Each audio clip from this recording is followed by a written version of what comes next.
ప్రముఖ కథానాయిక అనుపమ పరమేశ్వరన్ తన వ్యక్తిగత జీవితానికి సంబంధించిన కొన్ని విషయాలు బయటకు చెప్పారు. గతంలో సుమారు 2 ఏళ్ల పాటు ఒక వ్యక్తితో రిలేషన్‌షిప్ లో ఉన్నానని, ఆ సమయంలో తీవ్ర మానసిక, శారీరక వేధింపులు ఎదుర్కొన్నా అని తెలిపారు.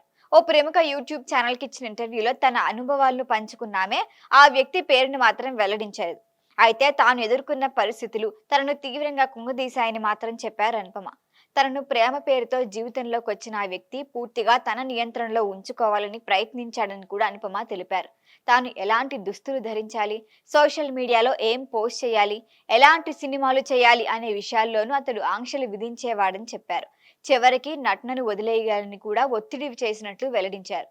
పరిచయమైన 3 నెలలకే నిశ్చితార్థం పెళ్లి చేసుకోవాలని బలవంతం చేశారని, అయితే అది ప్రేమ కంటే తనను నియంత్రించే ప్రయత్నంలా అనిపించిందంటూ తాను ఆ నిర్ణయాన్ని వాయిదా వేస్తూ వచ్చా అని వివరించింది. ఈ బంధం తన మానసిక ఆరోగ్యంపై తీవ్రంగా ప్రభావం చూపిందని అనుపమ తెలిపారు. తాను డిప్రెషన్, తీవ్రమైన ఆందోళనకు గురయ్యా అని, శారీరకంగా కూడా బలహీనపడి బరువు తగ్గిపోయా అన్నారు. షూటింగ్ సమయంలో కూడా పరిస్థితులు తనకు చాలా కష్టంగా ఉండేవని చెప్పారు.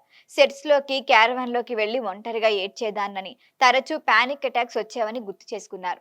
ఒక దశలో తన సొంత తమ్ముణ్ణి తాకటానికి కూడా భయపడేంతగా తన మానసిక స్థితి దిగజారిందని అనుపమ వెల్లడించారు. తన కెరియర్లో మంచి విజయాన్ని అందుకున్న డ్రాగన్ సినిమా ప్రమోషన్లకి కూడా మానసిక వేదన కారణంగానే పూర్తి స్థాయిలో హాజరు కాలేదని తెలిపారు. ఈ వ్యాఖ్యలు అభిమానులను తీవ్రంగా కలిచివేశాయి. ఇదిలా ఉండగా అనుపమ గతంలో నటుడు ధృవ్ విక్రమ్ తో ప్రేమలో ఉన్నట్లు వార్తలు వచ్చాయి. దీంతో ఆమె తాజాగా ప్రస్తావించిన వ్యక్తి ధృవ్ విక్రమ్ అయి ఉండొచ్చని సోషల్ మీడియాలో ఊహాగానాలు వస్తున్నాయి. అయితే అనుపమ స్వయంగా ఆ వ్యక్తి పేరు వెల్లడించలేదు. కాబట్టి ఇవన్నీ ఊహాగానాలకి ఎలాంటి అధికారిక నిర్ధారణ లేదు. చాలా కాలం తర్వాత తాను ఆ గాయం నుంచి బయటపడ్డా అన్నారు. విషపూరితమైన బంధాల్లో చిక్కుకున్న వారు తమ పరిస్థితిని గుర్తించి అవసరమైతే బయటకు రావాలన్నారు.